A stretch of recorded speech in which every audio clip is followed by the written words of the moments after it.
Siya ay inggit sa may mga magandang buhay, ba't ang lakas mo na mag-trip? Palibasa sa loob-loob mo, may sarili ka dyang guilt. Di mo na kasi narinig boses ng mga magulang mo.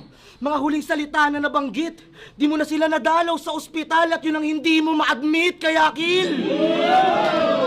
Kung idadamay mo dito, Ermat ko, tingin ko, boss, di nagagana. Dahil patatawarin ka pa rin ng ina ko dahil ina ng Diyos, ina ng awa, di ka tatama.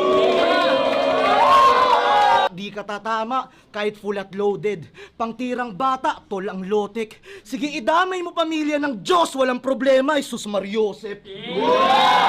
Sinabihan mo sila na disappointment sila sa family nila. Bakit? Milyonaryo ka na ba? Kung makapagsalita, puta, shit. Tindi.